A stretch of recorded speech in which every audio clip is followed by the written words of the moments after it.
आने वाले इंतखाबात का नक्शा बदलने जा रहा है। सियासी शऊर बढ़ चुका है, सियासी जमातें चौकन्ना है। सोशल मीडिया ने मालूमात की जल्द तरसील को बहुत आसान कर दिया है। लोग पहले की निस्बत ज्यादा आगाह हैं। आइंदा इंतखाबात में 3 करोड़ से ज्यादा नौजवान वोट डालने की उम्र को पहुंचेंगे, यानी आने वाले इंतखाबात माजी के इंतखाबात से बहुत मुख्तलिफ होंगे। इस सब के पेश नज़र तहरीक इंसाफ जो करने जा रही है वो आने वाले इंतखाबात की खदोखाल बदल कर रख देगा। तहरीक इंसाफ इंतखाबी निज़ाम को शफाफ बनाना चाहती है और इसके लिए फूल प्रूफ इंतजाम करना चाहती है। जाली वोटों का रास्ता रोकना चाहती है। इसके लिए तहरीक इंसाफ की हुकूमत इलेक्ट्रॉनिक वोटिंग का निज़ाम मुतारिफ करवा रही है। यह निज़ाम मुतारिफ करवा दिया गया तो जाली ठप्पे लगाने का सिलसिला रोका जा सकेगा। इलेक्ट्रॉनिक वोटिंग के लिए हुकूमत भरपूर तैयारियां कर रही है। इलेक्ट्रॉनिक वोटिंग मशीन तैयार कर ली गई है। वफाकी काबीना को ब्रीफिंग भी दे दी गई है। अपोजिशन को भी एतमाद में लिया जा रहा है। इलेक्ट्रॉनिक वोटिंग मशीन पर राजी करने के लिए मुज़ाकरात किए जा रहे हैं। जो वोटिंग मशीन है उसके ऊपर ब्रीफिंग हुई। अभी भी हम इलेक्टोरल रिफॉर्म्स के लिए अपोजिशन के साथ बातचीत कर भी रहे हैं और सेनेट में इस वक्त जो कमेटी है वो उसके ऊपर एक इब्तदाई नशिस्त जो है वो कर भी चुकी है और हम कुछ कमेटी में भी और बैकडोर के ऊपर भी स्पीकर ऑफिस जो है वो अपोजिशन के साथ ये मामला जो है इसको आगे बढ़ा रहा है। हुकूमत इलेक्ट्रॉनिक वोटिंग मशीन पर अपोजिशन की हिमायत हासिल करने के लिए हर हद तक जाने को तैयार है। यहाँ तक कि हुकूमत ने अपोजिशन लीडर शहबाज शरीफ की जानिब से माजी भुलाने की पेशकश भी कबूल कर ली है और शर्त लगाई है तो सिर्फ एक इलेक्ट्रॉनिक वोटिंग मशीन पर हुकूमत की हिमायत की जाए। अगर शहबाज शरीफ माजी को बुला के बात करना चाहता है तो हुकूमत तो कभी अपोजिशन के दरवाजे बंद नहीं हो सकते सियासत में, और पहली बिस्मिल्लाह ही जो है कि मशीन वोटिंग से करे। इलेक्ट्रॉनिक वोटिंग मशीन कैसे काम करेगी इस पर एक प्रेजेंटेशन फरवरी में भी फवाद चौधरी ने दी थी। जो मुजवजा मशीन तैयार की गई है इसके 2 हिस्से हैं। एक हिस्सा वो है जो प्रिजाइडिंग अफसर के पास होगा, दूसरा हिस्सा वो है जिस पर वोटर अपना वोट कास्ट करेगा। जब वोटर वोट करने बूथ में जाएगा तो प्रिजाइडिंग अफसर मशीन के अपने वाले हिस्से से एक बटन दबाएगा जिससे वोटिंग वाला हिस्सा फाल हो जाएगा। वोटर अपनी पसंद के उम्मीदवार वाला बटन दबाएगा और इसका वोट कास्ट हो जाएगा, जिसके साथ ही इसे कागज पर रसीद भी जारी कर दी जाएगी। ऑपोजिशन इलेक्ट्रॉनिक वोटिंग मशीन पर राजी नहीं है। ऑपोजिशन का कहना है कि इलेक्ट्रॉनिक वोटिंग सिस्टम के जरिए हुकूमत धांधली का मंसूबा तैयार कर रही है जिससे नताइज बदले जाएंगे। ऑपोजिशन का यह भी एतराज है कि इलेक्ट्रॉनिक वोटिंग मशीन को हैक करना बहुत ही आसान होगा और महफूज तरीन तरीका पेपर बैलेटिंग ही है।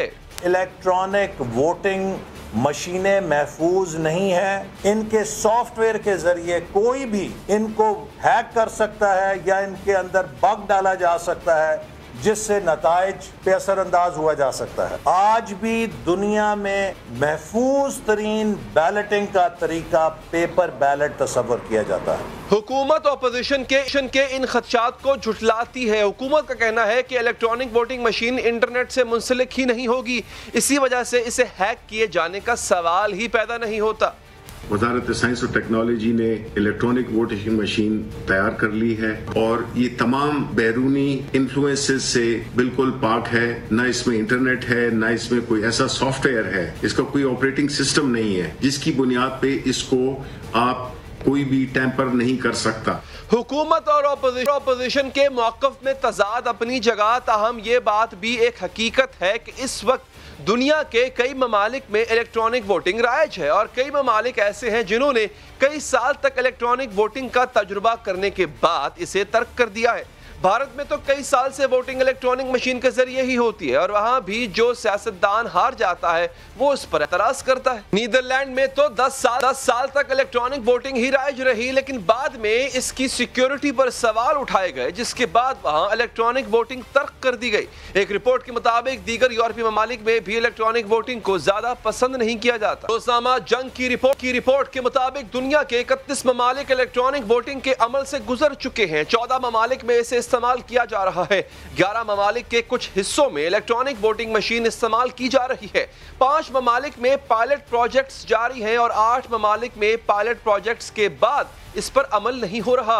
इलेक्ट्रॉनिक वोटिंग की मुखालिफत और पेपर बैलेट की हिमायत में यह दलील दी जाती है कि इलेक्ट्रॉनिक वोटिंग में धांधली आसान और पेपर बैलेट में मुश्किल है। जानिब बैलेट पेपर के धांधली प्रूफ होने के हक में दलाइल दिए जाते हैं तो दूसरी जानिब ये दलाइल भी दिए जाते हैं कि ये तरीकाकार बहुत ही पेचीदा और तवील है, इसमें बहुत से लोग शामिल होते हैं, इस वजह से धांधली के इम्कानात बढ़ जाते हैं। इलेक्ट्रॉनिक वोटिंग के जरिए एक ही फर्द की जानिब से ज्यादा वोट कास्ट करने का अमल खत्म किया जा सकता है। शनाख्त का ऐसा निजाम वज़ा किया जा सकता है कि एक वोटर एक से ज्यादा वोट न डाल सके। सोमालिया में तो वोटर की शनाख्त आंख की पुतली से की जाती है। यूं एक से ज्यादा वोट कास्ट करना नामुमकिन बना दिया गया है। इसका मतलब है हुकूमत पाकिस्तान भी चाहे तो इलेक्ट्रॉनिक वोटिंग को महफूज और फूल प्रूफ बना सकती है, लेकिन इसका तरीकाकार क्या होगा आप पूछेंगे वज़ीर आज़म के मामून खुसूसी बराए सियासी रवाबित डॉक्टर शहबाज गिल से। गिल साहब से शुक्रिया आपका। ये बताइएगा, हुकूमत का एक मौक़िफ़ है कि इलेक्ट्रॉनिक वोटिंग धांधली को खत्म करेगी,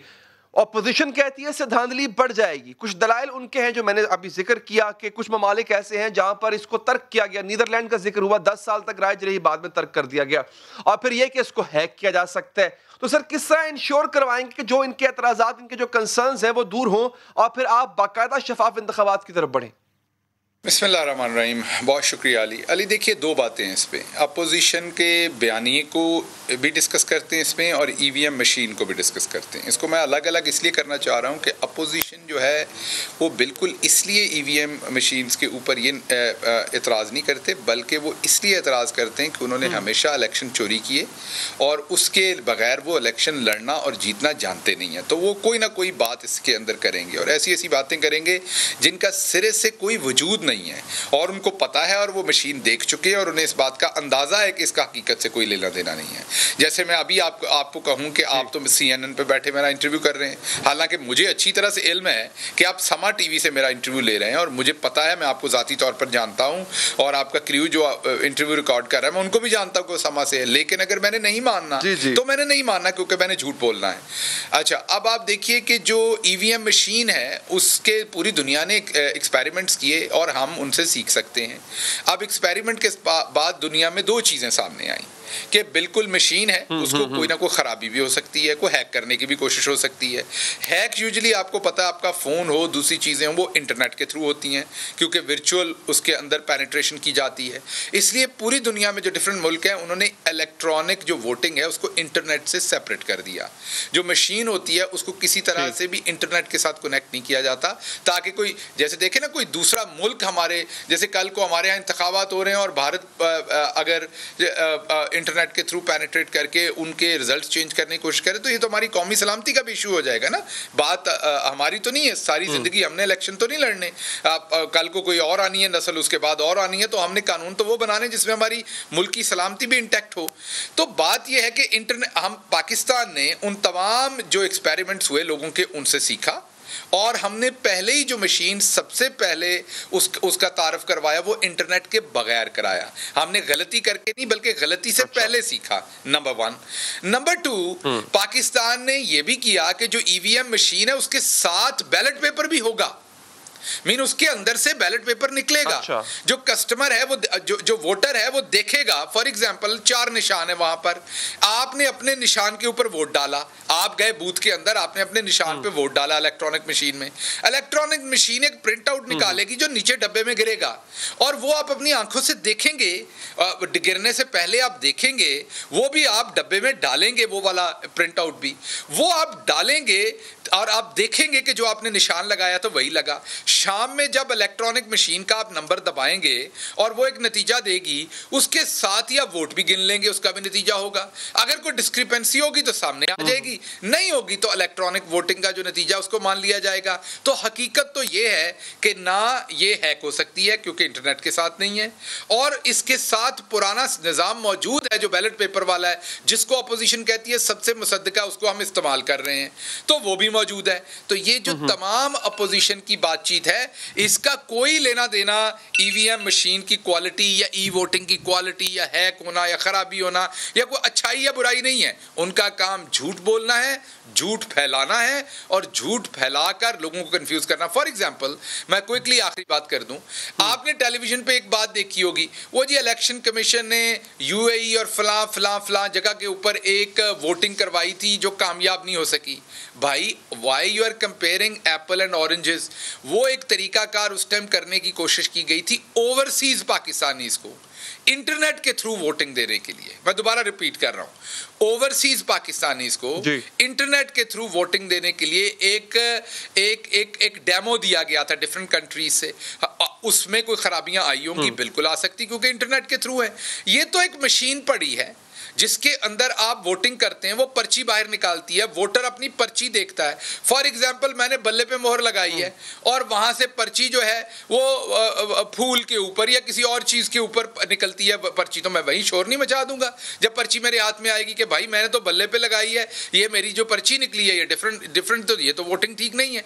और जब मैं उसको बॉक्स में डाल दूंगा, उसको वहां पर जो संदूकड़ी पड़ी उसके अंदर डाल दूंगा, शाम में जब काउंट होंगे उसका नतीजा और उसका नतीजा जब कंपेयर होगा तो लग पता जाएगा कि क्या ठीक है और क्या गलत है। हम सिर्फ ये कह रहे हैं कि ट्रांसपेरेंसी हो। जो इलेक्शन के बाद जो कोई कहता है, जैसे फवाद चौधरी साहब का हल्के का जो रिजल्ट था वो सुबह 7-8 बजे आया, कुछ हल्कों के रिजल्ट अगले दिन आए। आपको याद है ये किस किस तरीके से यहाँ पे धांधियां की गई। जो 4 हल्के हमने खलवाए सब में धांधियां निकली। हम उससे जान छुड़वाना चाहते हैं। अच्छा, क्या हमारे किसी को इसका नुकसान नहीं होगा? हो सकता है हमारे भी किसी उम्मीदवार को इसका नुकसान हो। हम चाहते हैं ट्रांसपेरेंट वोट हो, उसमें जर्नलिस्ट भी बैठ जाए, उसमें अपोजिशन भी बैठ जाए, उसमें वॉच डॉग्स भी बैठ जाए, एनजीओज भी बैठ जाए, गवर्नमेंट भी बैठ जाए, रिटायर्ड जजेस, रिटायर्ड वकील भी बैठ जाए और एक लाए अमल बना लें। हम कब कहते हैं कि हमने कोई लाए अमल जो है वो किसी के ऊपर सवार करना है? हम तो चाहते हैं कि ट्रांसपेरेंट, फेयर, जो पूरी दुनिया में मुसद्दका तरीके में इस्तेमाल ऊपर ऑपोजिशन बार बार इसको कोट करती है। एक तो देखिए सर, वो कुछ ममालिक को कोट कर रही है, कुछ यूरोपीय ममालिक को जिन्होंने सिलसिला तर्क कर दिया ईवीएम मशीन्स का, या कुछ ममालिक ऐसे हैं जो अडॉप्ट नहीं कर रहे हैं, कुछ यूरोपियन कंट्रीज हैं। एक नहीं, ऐसा नहीं हुआ, ऐसा नहीं हुआ। ये गलत बात कहते हैं। ये अली ये बिल्कुल गलत बात है। एक दफा जवाब दीजिएगा, मैं बीच में इंटरप्ट नहीं करूंगा आपको। एक सवाल पूरा ले लें सर मेरा। जी सर, दूसरा ये एआरटी जो सिस्टम बैठा था 2018 में, उसको कोड करते हैं। देखें जनाब, वो भी हमने हम टेक्नोलॉजी का हमने इस्तेमाल किया, एआरटी सिस्टम था, देखें वो बैठ गया, तब भी धांधली हुई थी। अब दोबारा टेक्नोलॉजी के इस्तेमाल में टेक्नोलॉजी को मैन्यूवर किया जा सकता है। तो ये 2 दलीलें हैं उनकी, किसका जवाब दे दें? अच्छा, दोनों दलीलें फिर फजूल हैं। दोनों दलीलों का कोई हकीकत से फिर कोई लेना देना नहीं। जो आरटीएस सिस्टम बैठने की बात कर रहे हैं वो एक कंप्यूटराइज सिस्टम है जो कि इंटरनेट से चलता है। जो इंटरनेट से चलता है और उसमें आप डाटा फीड करते हैं और वो किसी जगह से अगर इंटरनेट का लिंक डाउन हो गया, सर्वर डाउन हो गया, तो वो ट्रांसफर नहीं कर रहा, जैसे आपका टेलीफोन मुनक़ता हो जाए। ये तो हम बात कर रहे हैं कि एक इंडिविजुअल मशीन है जिसके अंदर वोटिंग। अच्छा, मैं एग्जांपल देता हूँ क्या होगा। अगर एक गांव में अभी वोट होता है और वहां पर बैलेट पेपर गलत निकल आते हैं, मैं एक एग्जांपल देता हूं, उसकी छपाई गलत हो गई है, बैलेट पेपर ठीक, तो क्या होगा? उस वाले उसका इलेक्शन नहीं होता। या वहां पर दिन के अंदर कोई ऐसी बात होती है जिससे सारे लोग मुतमईन नहीं है, तो इलेक्शन कमीशन क्या कराता है? उससे एक पोलिंग स्टेशन का दोबारा रिजल्ट करवा देता है। अगर पाकिस्तान में भी कोई 1 लाख मशीनों में से कोई एक मशीन या 2 मशीन अगर उस दिन काम नहीं करें तो उन पोलिंग स्टेशन का दोबारा इंतखाब हो जाएगा। रही बात, आपको कहा कि जब वो इंटरनेट पे नहीं है तो हैक नहीं होंगी, उसके साथ साथ पेपर, बैलेट पेपर भी है तो दूसरा मसला भी खत्म हो गया। जैसे आज बैलेट पेपर है तब भी बैलेट पेपर होगा। तो ये सब फजूल बातें हैं, सिर्फ और सिर्फ धांधली के सिस्टम के अंदर रहने की कोशिश और ट्रांसपेरेंसी से भागने की। नाज़रीन, ठीक है, बहुत शुक्रिया। ये नाज़रीन आपको बड़ी तफसील से बताया है गिल साहब ने कि एग्जैक्टली वो कौन कौन सी चीज़ें हैं जिससे साबित होता है कि अगर चाह के भी इसको हैक या इसको किस तरह से टेम्पर किया जाने की कोशिश की जाए तो ये नहीं हो सकता। गिल साहब बहुत बहुत शुक्रिया, आपके कीमती वक्त। आगे बढ़ेंगे। कोरोना की 4थी लहर खतरनाक हदों को छू रही है। मस्बत केसेस की शरह में इजाफे और अमवात की तेजी के बाद पूरे मुल्क में नई पाबंदियां लगाई जा चुकी हैं।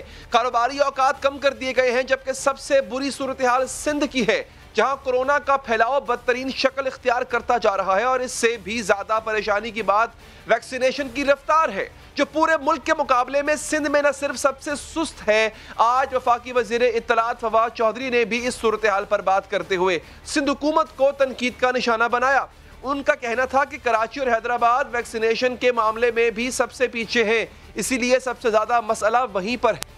50% जितने एलिजिबल यहाँ पे लोग थे वैक्सीनेशन के, उनकी वैक्सीनेशन हो गई है। पेशावर और रावलपिंडी जो हैं वो 35% और फैसलाबाद के 28% लोग जो हैं उनकी वैक्सीनेशन हो गई है। लाहौर, गुजरांवाला, सियालकोट, सरगोदा के 27% और कराची और हैदराबाद वो वैक्सीनेशन में भी सबसे पीछे हैं और इसलिए सबसे ज़्यादा मसला जो है वो वहाँ पर है। और इसीलिए जो सिंध हुकूमत है उसको चाहिए कि वो अपने मामलात के ऊपर नज़र डाले और अपने गिरबान में झांके और अपनी गवर्नेंस को कुछ इम्प्रूव करने की कोशिश करे। सिर्फ वफाक ही सुस्त रवि की निशानदही नहीं कर रहा, बल्कि आज खुद सिंध हुकूमत ने भी तस्लीम किया है कि जितनी ज़रूरत है उतनी वैक्सीनेशन दस्याब नहीं। जैसे जैसे वैक्सीनेशन की दस्याबी हो रही है ये लोगों को लगाई जा रही है। जानिब वैक्सीनेशन के हवाले से सिंध में मसाइल सामने आ रहे हैं, दूसरी जानिब लॉकडाउन के खिलाफ माहौल बाकायदा एक मुहिम की शक्ल इख्तियार करता जा रहा है।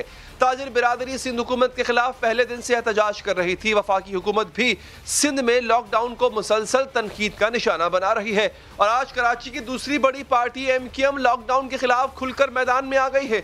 MQM पाकिस्तान के सरबराह खालिद मकबूल सिद्दीकी ने ताजर रहनुमाओं के साथ प्रेस कॉन्फ्रेंस से खिताब करते हुए कहा कि सूबे में मुकम्मल लॉकडाउन के बजाय वक्त का तयन किया जाए। वज़ीर आज़म इमरान खान आज ऐलान कर दे शहर हम खुलवा देंगे। मुकम्मल लॉकडाउन कराची हैदराबाद के मसले का हल नहीं है।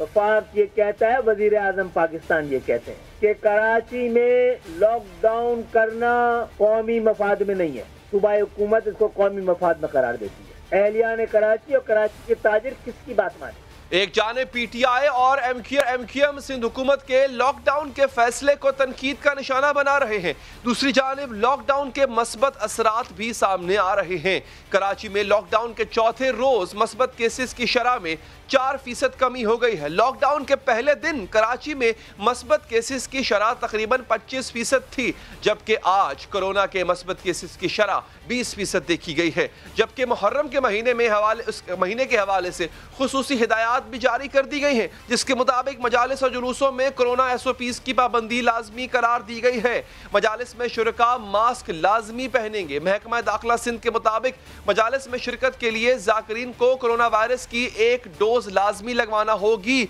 और मजालिस में बच्चों और बुजुर्ग अफराद के दाखिले पर पाबंदी होगी। नोटिफिकेशन में हिदायत की गई है कि जाकिरीन TV पर मजालिस के दौरान भी कोरोना के बायस लोगों को घरों पर रहने की तलकीन करेंगे। ज़ाब्ता अखलाक के मुताबिक मजालिस की जगह खुली और कुशादा होंगी। मजालिस में कोरोना SOPs के तहत 6 फुट का फासला रखना होगा। सिंध हुकूमत कोरोना के फैलाव को रोकने के लिए हिदायत भी जारी कर रही है, लॉकडाउन भी नाफिज कर रही है, लेकिन वैक्सीनेशन मुहिम की रफ्तार वो नहीं जो होनी चाहिए। इसी पर मजीद बात करेंगे। हमारे साथ मौजूद है सूबाई वजीर तैमूर तालपुर साहब। तालपुर साहब, बहुत शुक्रिया आपकी कीमती। सिंध ने सबसे पहले लॉकडाउन की तरफ कदम बढ़ाया था जब शुरू में कोरोना आया था। सर, वैक्सीनेशन के लिए सिंध ने सबसे पहले वफाक के बाद प्रोक्योरमेंट का आगाज किया था, लेकिन मैं आपसे जवाब लूंगा सर, एक वक्फा ले लूं, वक्फे के बाद आऊंगा कि सिंध ही फिर इस सुस्त रवि का शिकार क्यों हो गया, ये पूछेंगे तैमूर तालपुर साहब से इस वक्फे के बाद।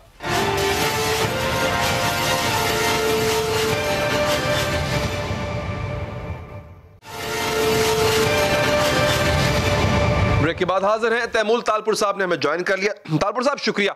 सर, ये बताइएगा, वैक्सीनेशन आपके पास है नहीं, हालांकि इसकी प्रोक्योरमेंट बहुत पहले हो जानी चाहिए थी, लेकिन आपके पास नहीं है।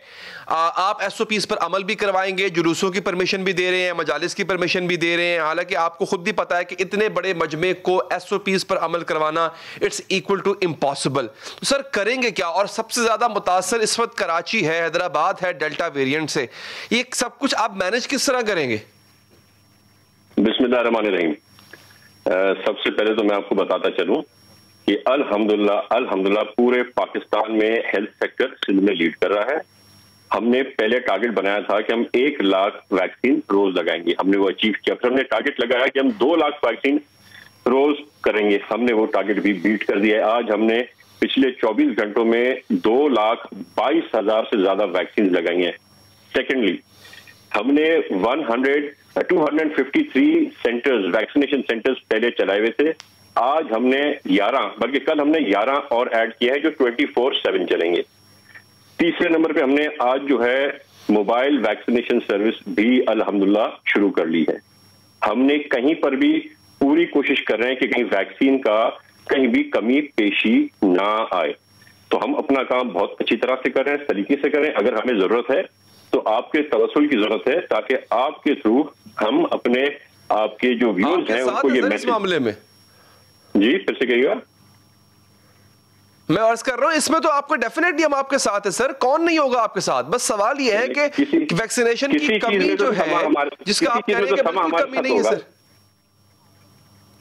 बिल्कुल होंगे सर, हमेशा होंगे। अवामी मफाद की चीजें तो समा हमेशा आपके साथ होगा। लेकिन सर ये खुद नासिर शाह साहब ने इस बात का इकरार किया था कि वैक्सीनेशन की कमी है, जिसके बाद ये फिर डेफिनेटली कंसर्न हुआ कि अगर कमी है और सबसे ज्यादा कराची मुतासिर है इस वक्त डेल्टा से, तो इस कमी को पूरा कैसे करेंगे, या पहले पूरा क्यों नहीं करके रखा गया? देखिए, हमारे जो वजीर आजम हैं उनको हमने ये रिक्वेस्ट की है कि वो जो शेयर हमें दे रहे हैं सिंध का वो बढ़ाएं। अगर वो हमें शेयर बढ़ा के देंगे तो यहाँ पर कोई हमारे पास कमी पेश नहीं आएगी। हम बड़ी अच्छी तरह से ऑर्गेनाइज करा के चल रहे हैं।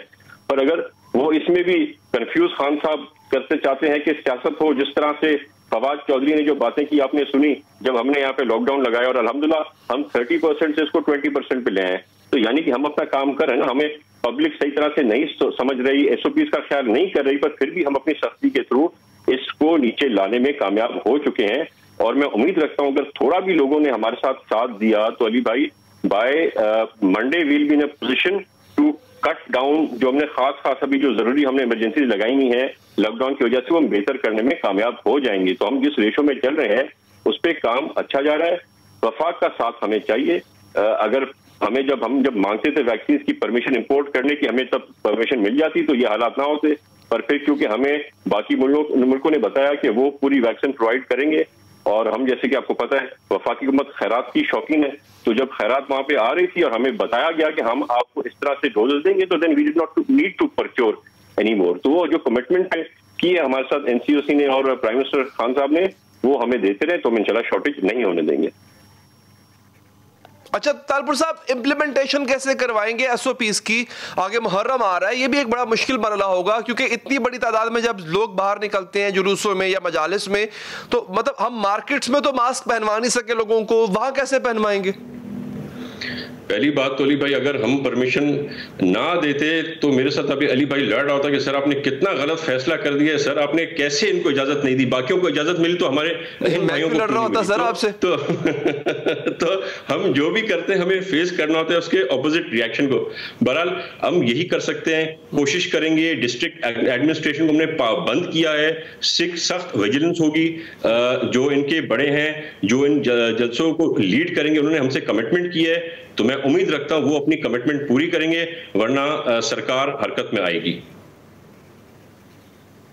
ठीक है तालपुर साहब, इंतहाई मशकूर हूं आपके कीमती वक्त का। गाड़ियों की नुमाइश हुआ करेगी, सिनेमाज और कॉर्पोरेट तकरीबात होंगी, सकाफती शो होंगे, हत्ता के फूड शोज भी हुआ करेंगे। क्या ये सब कुछ होगा? लेकिन वो नहीं होगा जिसका वादा किया गया था, जिसके लिए इक्तदार में आने से पहले बड़े बड़े ऐलानात किए गए थे। लेकिन PTI का ये वादा भी वफा नहीं होगा। अब यहाँ कोई पढ़ाई नहीं होगी, क्योंकि अब वजीर आजम हाउस को यूनिवर्सिटी की बजाय किराए पर चलाए जाने की तजवीज सामने आ रही है। वजारत हाउसिंग की जानिब से दी गई तजवीज़ के मुताबिक वज़ीर आज़म हाउस में मकामी और आलमी फूड, फैशन, सकाफती तकरीबात और विंटेज गाड़ियों यानी पुरानी गाड़ियों की नुमाइश कराई जाएगी। आला सतह की सिफारती तकरीबात और सिनेमाज भी वज़ीर आज़म हाउस में होंगे। प्राइम मिनिस्टर हाउस की तजारती इस्तेमाल के लिए 2 कमेटियां तश्कील दी जाएंगी जो सिक्योरिटी और डिसिप्लिन बरकरार रखने की जिम्मेदार होंगी। वजारत हाउसिंग की जानिब से दी गई ये तजवीज़ आज वफाकी काबीना के इजलास के एजेंडे में शामिल थी, लेकिन आज इस पर बात नहीं हुई। लेकिन जैसे ही काबीना इस तजवीज़ की मंजूरी देगी, इसके बाद वज़ीर आज़म हाउस किराए पर दस्तयाब हो जाएगा। प्राइम मिनिस्टर साहब का जो प्रोग्राम था जिसमें कि ये जो तजवीज़ आई थी कि ये प्राइम मिनिस्टर हाउस को जो है वो ओपन किया जाए प्राइवेट फंक्शंस के लिए, उसको फ़िलहाल मौखर कर दिया गया है। लेकिन सवाल ये है कि अगर वज़ीर आज़म हाउस के साथ यही कुछ करना था तो यूनिवर्सिटी बनाने में क्या मसला था? वज़ीर आज़म इमरान खान ने 19 अगस्त 2018 को कहा था कि मेरी सोच है कि हम वज़ीर आज़म हाउस को एक आला किस्म की यूनिवर्सिटी बनाएंगे और यहाँ दुनिया के बड़े बड़े स्कॉलर्स बुलाए जाएंगे। तो क्या अब वजारत हाउसिंग की तजवीज़ वज़ीर आज़म इमरान खान की सोच से बेहतर हो गई? खबर यह है कि यूनिवर्सिटी के लिए वज़ीर आज़म हाउस की बजाय वज़ीर आज़म हाउस के पीछे मौजूद 100 एकड़ अराजी को इस्तेमाल किया जाएगा। बात अगर सरकारी रिहाइश गाहों की कमर्शियल इस्तेमाल की है नाजरीन, तो फिर ब्यूरोक्रेसी के आला अफसरान की बड़ी बड़ी सरकारी रिहाइश गाहों पर भी सवाल उठता है, जहां सिर्फ एक अफसर को कई एकड़ कई 100 कनाल का सरकारी बंगला दिया जाता है, 200 कनाल के सरकारी घर हैं जहां सिर्फ एक अफसर रह रहा है। हमने सिर्फ पंजाब के चंद इंतजामी अफसरान की सरकारी रिहाइश गाहों की तफसील इकट्ठी की है नाजरीन, जिसके मुताबिक IG पंजाब 2 एकड़ यानी 16 कनाल के घर में रह रहे हैं। CCPO कमिश्नर और डिप्टी कमिश्नर लाहौर की सरकारी रिहाइश गाहें 1 एकड़ की हैं। गुजरावाला में कमिश्नर के लिए 3.5 एकड़, चीफ पुलिस ऑफिसर के लिए 3 एकड़ और डिप्टी कमिश्नर के लिए 8 एकड़ यानी 72 कनाल की सरकारी रिहाइश गाह मौजूद है। फैसलाबाद जिला का डिप्टी कमिश्नर 6 एकड़ यानी 48 कनाल के बंगले में रहता है और DPO को 4 एकड़ यानी 36 कनाल की सरकारी रिहाइश गाह मिली हुई है। सरगोधा डिवीजन के कमिश्नर के सरकारी बंगले का रकबा 94 कनाल, जबकि डिप्टी कमिश्नर का घर भी 48 कनाल पर है। शेखुपुरा के डिप्टी कमिश्नर और डिस्ट्रिक्ट पुलिस ऑफिसर के सरकारी घर 3 एकड़ पर बनाए गए। डिप्टी कमिश्नर हाफिजाबाद के सरकारी घर का रकबा भी तकरीबन 3 एकड़ है, जबकि जेहलुम के डिप्टी कमिश्नर 4 एकड़ यानी 36 कनाल सरकारी घर में रह रहे हैं। DC चकवाल की सरकारी रिहाइश गाह का रकबा 8 कनाल है। सियालकोट के डिप्टी कमिश्नर के लिए तकरीबन 2 एकड़ यानी 14.5 कनाल का सरकारी घर है।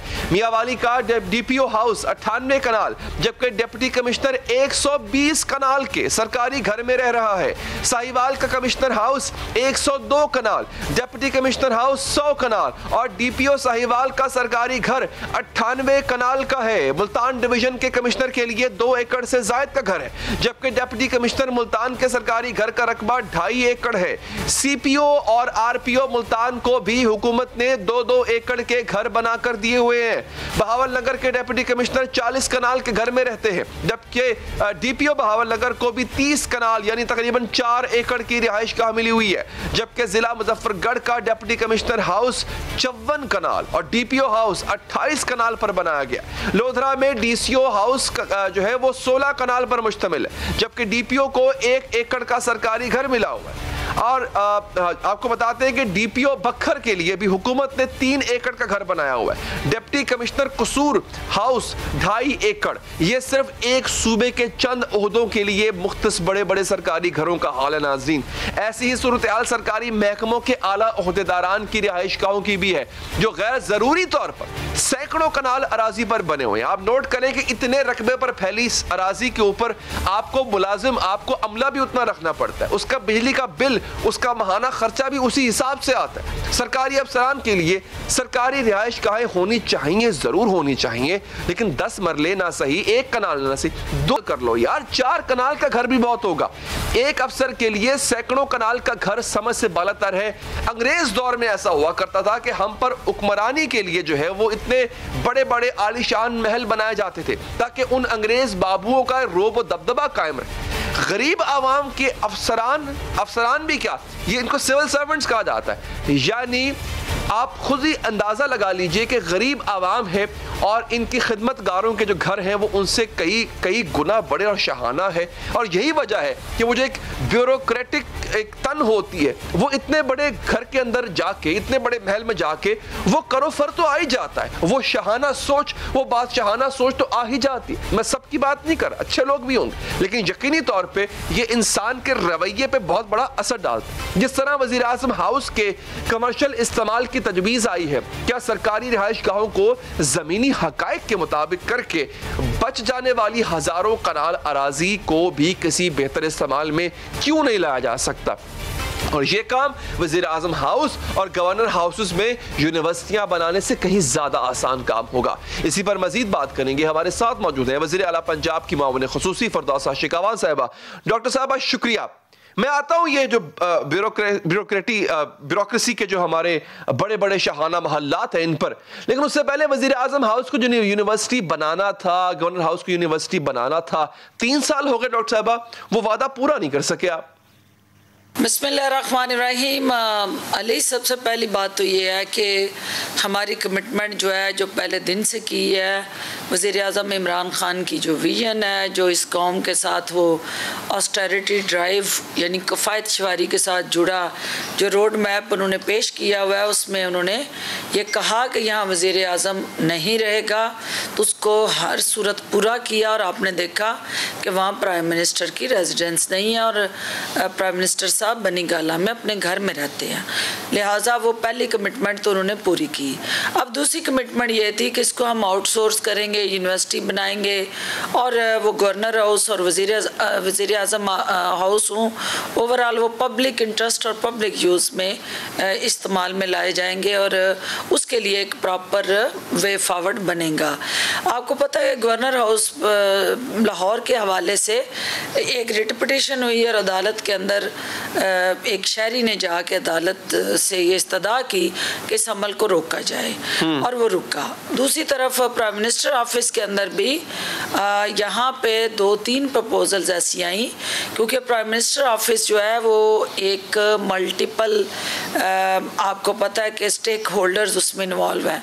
सिक्योरिटी अपरेटस है आपका, स्ट्रेटिजिकली वो बहुत इम्पॉर्टेंट पॉइंट है, उसको आपने अगर किसी यूनिवर्सिटी या पब्लिक इंटरेस्ट के लिए यूज़ करना है तो उसके लिए सारे स्टेक होल्डर्स को ऑन बोर्ड करना है। और आप समझ रहे हैं कि मैं क्या कहना चाह रही हूँ। अब जब यूनिवर्सिटी का चूँकि एक स्टूडेंट लेवल पे एक थाउजेंड्स में उनकी एंट्री होती है और थाउजेंड्स में ही एग्जिट होता है और फिर उसके बाद वहाँ साथ पैरेलल जो सिक्योरिटी डिप्लोमेटिक इनक्लेव है और उस इनक्लेव के साथ आपके पूरे डिप्लोमेटिक कोर बैठी हुई है, तो उस कोर के लिए सिक्योरिटी चैलेंजेस हैं, इश्यूज हैं और क्लियरेंस जो है उसकी लेनी फिर सबसे बड़ा इशू है।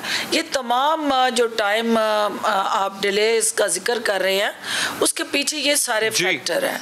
हमारी कमिटमेंट में कोई कमी नहीं है।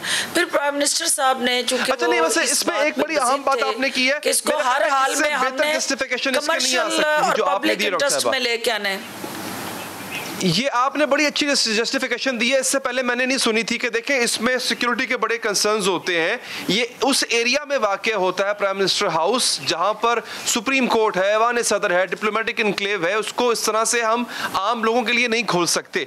तो डॉक्टर साहब जब ये दावा किया गया था तो मेरे ख्याल है उस वक्त सिर्फ ये सियासी नारा था, जोश खिताबत में प्राइम मिनिस्टर साहब ने, खान साहब ने कह दिया। इन बातों का बाद में पता चला होगा जिनका आप जिक्र कर रही हैं। देखिए, प्राइम मिनिस्टर साहब की सारी ज़िंदगी चूँकि बाहर गुजरी और क्रिकेट खेली, दुनिया देखी, तो उनके जहन में ये चीज़ कि भाई सिक्योरिटी कंसर्न जिस तरह बाकी ममालिक के अंदर वहाँ की प्राइम मिनिस्टर ऑफिस हो या प्रेसिडेंट ऑफिस हो, उनको इस तरह के चैलेंजेस दरपेश नहीं थे।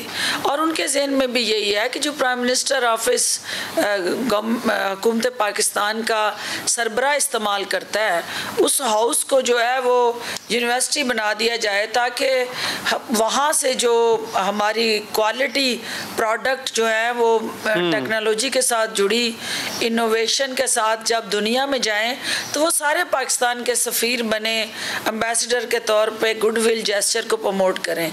लेकिन आहिस्ता आहिस्ता जब ये चीज़ें प्रैक्टिकली शेप अप हुई तो उसके साथ जुड़े जो दीगर चैलेंजेस थे वो सामने आना शुरू हुए और वो तमाम जो स्टेक होल्डर्स थे उन्होंने अपने कंसर्न जो कि वैलिड कंसर्न्स थे वो वज़ीर आज़म के सामने रखे और उनको कन्विंस करने की कोशिश की कि ये चूँकि एक नेशनल एसेट है, ये एक स्ट्रेटिजिकली आपका बहुत इम्पॉर्टेंट और क्रूशल पॉइंट है और इसको अगर हम रेड जोन के अंदर वाक़या ये जो आपका प्राइम मिनिस्टर हाउस है इसको पब्लिक के लिए ओपन करेंगे तो ये बहुत सारी जानों के लिए ख़तरा बनेगा। ये रिस्की होगा। प्राइम मिनिस्टर साहब ने उसके बावजूद ये जो इस वक्त कमर्शियल अली जो कमर्शियल वायबिलिटी उसकी देखी है कि उसके साथ ये आपको मल्टीपल वो चेक लिस्ट से नहीं गुजरना पड़ेगा। वंस फॉर ऑल जो एक बिडिंग प्रोसेस से कोई इंडिविजुअल या कंपनी आएगी और वो कमर्शियल एक्टिविटी के लिए उसके अंदर आएगी तो उसको आप स्क्रीन कर सकते हैं, स्क्रूटनाइज कर सकते हैं, सिक्योरिटी क्लियरेंस कर सकते हैं और फिर उसके साथ पैरेलल आप लेकिन डॉक्टर साहब कमर्शियल यूज के लिए भी तो उसको मॉनिटर कर लिए ही आवाम ही कंज्यूमर होगी ना। देखिए कंज्यूमर एंड पे तो आवाम ही होगी ना, अगर कमर्शियल यूज के लिए इस्तेमाल हो रहा है तो वहां पर भी सिक्योरिटी रिस्क होगा। देखिए उसमें रिस्ट्रिक्शन विद रिस्ट्रिक्शन होगा, क्योंकि ये आपका जितना डिप्लोमेटिक कोर है इसके पास जब भी कोई फंक्शन है, किसी एम्बेसी का, किसी का नेशनल डे है, किसी का डिफेंस डे है, किसी को कोई ना कोई सेलिब्रेशंस करनी है, तो वो जाके 5 स्टार होटल्स का रुख करते हैं, जो इटसेल्फ हमारे लिए भी सिक्योरिटी रिस्क बना होता है कि गवर्नमेंट उसको हर लेवल पे सिक्योरिटी फ्राहम कैसे करे। तो प्राइम मिनिस्टर ऑफिस में आप वो रेंट आउट कर सकते हैं ना, जो 5 स्टार होटल्स में जाके वो फैसिलिटी ले रहे हैं, अगर वो मार्क्ड गेस्ट के साथ डिप्लोमेटिक आपकी कोर जो है उसको यूज करे तो आपको इनकम भी आएगी और आपका वो प्रेमिसेस यूज भी होगा और मुझे ये बताइएगा, चैलेंजेस भी कम होंगे, क्योंकि रेड जोन से ही वो इंटरकनेक्ट हो जाएगा। ये तो आज ना कल हो जाएगा, लेकिन इसमें सिक्योरिटी इश्यूज भी हैं, वो समझ में आते हैं, बिल्कुल ठीक कह रही हैं। लेकिन मैं दूसरे मुद्दे पे आता हूँ डॉक्टर साहब, मैं सिर्फ पंजाब की बात करता हूँ और मुझे समझ नहीं आती इसमें अब तक किसी ने तब्दीली कोई लेकर क्यों नहीं आया। यहाँ पे commissioner houses, DPO house, deputy commissioner house, एक जगह पे 54 कनाल का है डिप्टी कमिश्नर हाउस मुजफ्फरगढ़ में, और डीपीओ हाउस 28 कनाल का है। साहिवाल में कमिश्नर हाउस 102 कनाल का और डीसीओ हाउस 100 कनाल का, और डीपीओ हाउस का जो टोटल रकबा है वो 98 कनाल है। मैं समझ नहीं आ रही मुझे कि इन बाबुओं ने, इन ब्यूरोक्रेट्स ने, इन कौमी खिदमतगारों ने इतने बड़े बड़े जागीरों में रह के करना क्या है, इनको तब्दील करके यूनिवर्सिटी क्यों नहीं बनाया जाता? ये अली बड़ा आपका पब्लिक इंटरेस्ट से जुड़ा क्वेश्चन है और वैलिड पॉइंट है, लेकिन आपको पता है कि जो हमारा ब्यूरोक्रेटिक स्ट्रक्चर बना, डीएमजी ग्रुप बना, ये सारा अंग्रेज़ के दौर के दिए हुए वो नायाब तोहफे हमें। अब जब एक ऐसा स्ट्रक्चर जब वजूद में आया और ओवरऑल उसकी ये अंग्रेज़ ने ही उसका एक लैंडस्केप बनाया कि कमिश्नर जो है वो उसका घर का साइज क्या होगा, कमिश्नर का क्या होगा, और अब उसके हम जब आए हुकूमत में तो प्राइम मिनिस्टर ऑफ पाकिस्तान ने इन तमाम जो घर थे उसके साथ जुड़े, आपको पता है कि जितने रेस्ट हाउस थे उन सब को हमने पहले फेज में कमर्शलाइज किया, उनको बजाय इसके कि सरकार के पैसे पे सरकारी बाबों के अहले खाना दोस्त अहबाब जो हैं वो इंजॉय करें, हमने उसको पब्लिक के लिए खोला और जो पैसे दे पेमेंट करे वो उसका बन जाए गेस्ट।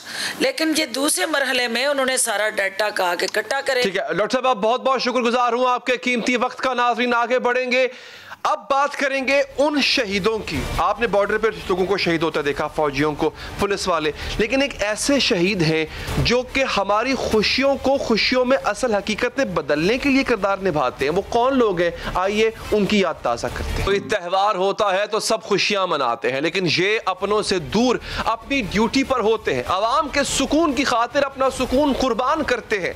ये जागते हैं ताकि आवाम रातों को सुकून की नींद सो सके। उनकी वजह से गर्मी की तपती दोपहरों में लोगों को घरों में ठंडी हवा मिलती है। ये बिजली की तकसीमकार कंपनियों में काम करने वाले लाइनमैन हैं जो धूप में पसीना बहाते हैं तो आवाम इत्मीनान से सांस लेते हैं। लेकिन अलमिया यह है कि आवाम को सुख पहुंचाने वाले इन जाबाजों की जिंदगियों में दुख ही दुख है कि चंद हजार रुपए तनख्वाह की खातिर अपनी जिंदगियां खतरे में डालते हैं। दौरान ड्यूटी ये शदीद खतरे का सामना करते हैं। काम के दौरान या तो इनकी जान चली जाती है या उम्र भर की माजूरी मिल जाती है। इनके खानदान जिंदा दरगोर हो जाते हैं। अवाम मामूल की जिंदगी गुजारते रहते हैं, लेकिन इन्हें सुख पहुंचाने वाले जाबाज हादसे का शिकार होने के बाद मामूल की जिंदगी से हमेशा के लिए महरूम हो जाते हैं। की वजह है बिजली की तरसीलकार कंपनियों की तरफ से बरती जाने वाली नाअहली और बेहिसी। लाइनमैन्स के लिए हिफाजती इकदाम नाकाफी है, इनके लिए सहूलियात नाकाफी है, जिसकी वजह से लाइनमैन्स की जानें जा रही है, लेकिन कोई पूछने वाला नहीं है। हाइड्रो यूनियन के मरकजी नायब सदर साजिद काज़मी के मुताबिक इस साल पूरे पाकिस्तान में बिजली की तकसीमकार कंपनियों से ताल्लुक रखने वाले वाले 34 एहलकार शहीद हुए। सिर्फ ईद के 3 दिनों में बिजली की बिला तातुल फराहमी यकीनी बनाते हुए 4 एहलकार शहीद हुए। 2017 में सिर्फ लाहौर इलेक्ट्रिक सप्लाई कॉर्पोरेशन के 18 लाइनमैन दौरान ड्यूटी करंट लगने से जाँ बहक हुए और इनके तो कोई अदद-ओ-शुमार मुरत्तब ही नहीं किए गया जाते जो ड्यूटी के दौरान माजूरी का शिकार हुए हैं। जब इनसे बात की जाती है तो ये खौफनाक हकीकत सामने आती है कि इन्हें इंतहाई खतरनाक काम पर रवाना करते हुए इनकी हिफाजत का कोई बंदोबस्त नहीं किया। रोज़नामा दुनिया की 2 अगस्त की खबर के मुताबिक लाहौर में लाइनमैन्स की हलाकतों का जिम्मेदार लाहौर इलेक्ट्रिक सप्लाई कॉर्पोरेशन का बोसीदा निज़ाम है जो मौत बांट रहा है। सिर्फ 24 घंटों के दौरान 3 लाइनमैन करंट लगने से जाँ बहक हुए। हालांकि लेस्को में 4 साल कबल डायरेक्टोरेट ऑफ सेफ्टी बनाया गया था और शहादतों की तादाद बता रही है कि यह डायरेक्टोरेट कितना काम कर रहा है और किस तरह काम कर रहा है। लाइन स्टाफ का कहना है कि स्टाफ की किल्लत के बायस मुलाजिमीन पर काम का शदीद बोझ है। एक लाइनमैन को 2 से 3 अफराद का काम करना पड़ रहा है। ये शिकायत भी सामने आ चुकी है कि काम की ज्यादती की वजह से स्टाफ को हिफाजत की तरबियत दिए बगैर ही फील्ड में भेज दिया जाता। इतनी शहादतों के बाद अब जाकर शायद इंतजामिया को अपने स्टाफ की जानों की फिक्र हुई है। लेस्को चीफ एग्जीक्यूटिव चौधरी मोहम्मद अमीन ने फील्ड स्टाफ को हिदायत जारी की है कि तमाम SOPs पर मुकम्मल अमल किया जाए। उन्होंने हिदायत की है कि कोई भी लाइन स्टाफ हिफाजती आलात के बगैर लाइन पर हरगिज काम नहीं करेगा, जबकि 11 kV लाइन पर काम करने से पहले परमिट टू वर्क और लाइनों की दोनों जानिब से अर्थिंग लाजमी की जाएगी। इस बात की भी जरूरत है कि लाइनमैन हजरात को बकेट गाड़ियां फराहम की जाए। बकेट गाड़ी एक क्रेन की तरह होती है नाज़रीन, जिसके सिरे पर एक बड़ी सी बाल्टी बनी होती है जिसमें खड़े होकर लाइनमैन खंबे तक पहुंचता है। इसकी वजह से लाइनमैन को खंबे पर चढ़ना नहीं पड़ता, इसकी जान महफूज रहती है। बात करते हैं इसी हवाले से रजा काज़मी साहब से। काज़मी साहब शुक्रिया आपका। ये बताइएगा सर कि ये वजूहात क्या है, इतने अरसे से इवॉल्व भी नहीं हो सके हमारी जो डिस्ट्रीब्यूशन कंपनीज है, इक्विपमेंट नहीं है, ट्रेनिंग नहीं है, वजह क्या है? लाइनमैन बेचारे आए दिन शहीद क्यों होते? इन्ना लिल्लाहि व इन्ना इलैहि राजिऊन। मैंने सारी ज़िंदगी इतनी रैपिडली हादसात के सीन नहीं देखे। कुछ कहने से पहले मैं आपको क्लियर कर दूं कि मैं इसका चीफ नहीं हूं इदारे का, ना ही रहा हूं। मैं एक कारकुन हूं, ऑल पाकिस्तान वापडा हाइड्रो इलेक्ट्रिक वर्कर्स यूनियन का अदना सा कारकुन हूँ। 185 ममालिक में मज़दूरों की रहनुमाई करने वाले ILO के चेयरमैन जनाब खुर्शीद अहमद का अदना सा सिपाही हूँ। मुझे इंतहाई दुख और कर्बनाक तकलीफ़ है। इस वक्त कुछ कहना बहुत मुश्किल है कि मेरी अपनी कैलकुलेशन है कि इस वक्त तक हम जनवरी 2021 से लेके आज तक तकरीबन 43 जनाजे उठा चुके हैं पूरे मुल्क में। सितम ज़रीफ़ी ये है कि आपका क्वेश्चन है कि हम कुछ कर नहीं सके, और हम हैं कि इतने परेशान हैं, इतने मतलब कि ताज़ियत करना हमारा दीनी और इस्लामी फरीज़ा है। जनाजा गुज़रता हो हम ताज़ीमन साइड पर खड़े हो जाते हैं, लेकिन 43 जनाजे उठाने के बाद हुकूमत पाकिस्तान ने हमारे साथ कोई राब्ता नहीं किया। हुकूमत पाकिस्तान ने, वज़ीर आज़म पाकिस्तान ने, सदर पाकिस्तान ने, पावर मिनिस्टर ने, पावर सेक्रेटरी ने, MD पेप्को ने, किसी एक ने भी ताज़ियत नहीं की। किसी एक की हादसे के बाद भी इन्होंने अपनी ईदें अपने घरों में मनाई हैं, और हम मेहनत कशों ने आपकी चकाचौंध रोशनियाँ, आपकी ईद की खुशियाँ दुबाला करने के लिए जान की कुर्बानियाँ दी हैं। हैदराबाद में जो हादसा हुआ ईद वाले दिन, उसमें 5 पब्लिक मैन और 4 हमारे महकमे के आदमी जवान शहीद हुए, और तकरीबन 20 से 25 लोग जो हैं वो अभी तक ज़ख्मी हैं। हादसा कहीं सड़क पर हो जाए तो कोई ना कोई हुकूमत की तरफ से बयान आ जाता है कि जी हम लवाकीन के गम में, दुख में बराबर के शरीक हैं। हमें तो वज़ीर आज़म पाकिस्तान, अब हम ये आस उम्मीद लगाए बैठे हैं कि अगर इन्होंने हमारे ये हादसा रोकने के लिए कोई कंसर्न शो नहीं करना, कोई पॉलिसी अडॉप्ट नहीं करनी, तो ये कम से कम इन लाइनमैनों को भी, बेचारों को पाकिस्तानी शहरी समझें, इनको भी इतना ही कह दें कि लाइनमैनों घबराना नहीं, मरते हो मरते जाओ, शहीद हो रहे हो, हादसात का शिकार हो रहे हो, होते जाओ, कब्र में जाना है ना, वजह क्या होती है? देखिए अभी मैं पढ़ रहा था, जो मौजूदा लेस्को चीफ हैं उन्होंने कुछ हिदायत जारी की हैं। ये हिदायत जो है SOPs तो बड़ी पुरानी है, आपकी तो नहीं है कि इन साहब ने पहली दफ़ा बताई हो कि जनाब आपको प्रॉपर गियर के साथ आपको जो है वो ऊपर चढ़ना है, फिर एक वो गाड़ी होती है उसमें आपको बैठ के ऊपर जाना है, खंबे पे नहीं चढ़ना है, तमाम चीज़ें। ये वजह क्या है? ये हादसात रुक क्यों नहीं रहे? इसकी वजह क्या गैर तरबियत याफ्ता अमला है या सामान का पूरा ना होना है? जी, जो अमला है उसका तो जितने भी सैल्यूटेशंस किए जाएं वो कम है। ये अमले की वजह से ही आप रोशनियों में बैठे हैं। जहाँ तक बात लेस्को के चीफ एग्जीक्यूटिव चौधरी अमीन की बात है कि उन्होंने ये आज कल में जो इसके हादसात के सिलसिले में जो नए अहकाम जारी किए हैं, वो बड़े सीजनड और पुराने बड़े मंझे हुए वो इंजीनियर हैं, उनके लिए कोई चीज़ नहीं है, लेकिन उनके हाथ बंधे हुए हैं, वो आज़ाद नहीं हैं। उनके ऊपर एक हुकूमत ने एक बिल्कुल 100% नाजायज़ बोर्ड ऑफ डायरेक्टर्स बना के बिठाए हुए हैं। वो उनमें से कोई भी इंजीनियर नहीं है, वो सब सरमायाकार और ज़मींदार, सनतकार। ये आपको पता ही है कि ये लोग कभी भी मजदूर के हक़ में नहीं सोचते समझते। ये हमेशा से मुल्क दुश्मन पॉलिसियों में मुलव्वस रहे। सितम ज़रीफ़ी ये है कि इस मुल्क को कम से कम इस महकमे को जो लूटने वाले हैं वो बड़े बड़े मगरमच्छ हैं। छोटे घरों के चोरों को ये पकड़कर उनकी तशहीर कर देते हैं। जो बड़े बड़े चोर हैं, पानी चोर, गैस चोर, बिजली चोर, टैक्स चोर, वो तो कानून से बालातर हैं। और हमारा कानून इतना सख्त नहीं है, क्योंकि कानून की बालादस्ती आपको किसी तगड़े आदमी के बासर के सामने नज़र नहीं आएगी, वो सिर्फ छोटे लोगों में आएगी। ये जो सिस्टम है हमारा डिटेरियोरेटेड सिस्टम है, 47 से पहले का चलता आ रहा है। इस नाक़िस और बुसीदा निज़ाम को यही लाइनमैन, यही जाँ फरोश मेरे साथी जाँबाज जो हैं वही चला रहे हैं। प्रॉब्लम ये है कि पहले 10 बंदों की गैंग हुआ करती थी, अब वो एक बंदा हो गया। अब आप मुझे ये बताएं, ये आपको बड़ा आसानी से आइडिया हो जाएगा कि एक खंबे पर 3-4 दफ़ा जो बंदा चढ़ेगा उतरेगा वो एग्जॉस्ट होगा, जबकि उसको सिस्टम अर्थ करने के लिए दोनों साइडों पर खंभों पे ऊपर चढ़ना पड़ता है। 4 दफ़ा एक पे चढ़ेगा, 4 दफ़ा एक पे चढ़ेगा, और 5-6 दफ़ा सेंटर में जो उसने काम करना है वो एग्जॉस्ट होगा। और दूसरी बात, with the passage of time वो लाइनमैन जो सेहतमंद था, जवान था, वो बुढ़ापे की तरफ गया। अब SOP ये है कि अबाव 55 लाइनमैन खंबे पे नहीं चढ़ेगा, वो ग्राउंड पे काम करेगा। लेकिन वो ग्राउंड पर काम करते ही वो हैं जो खंबे ऊपर अबाव 55 हैं। जो इन्होंने बाद में भर्तियां की हैं वो तो मम्मी डैडी लोग हैं, वो कंप्यूटर पे बैठे हैं, डेस्क जॉब कर रहे हैं। आई विश इसका जवाब आपकी तरफ से पूरा मुकम्मल आता, चूंकि वक्त हमारे पास खत्म हो गया। मैं बहुत शुक्रगुजार हूँ आपकी आमद का। प्रोग्राम का वक्त यहाँ पर खत्म हो जाता है। दीजिए इजाजत नाज़रीन, अल्लाह ने के बाद।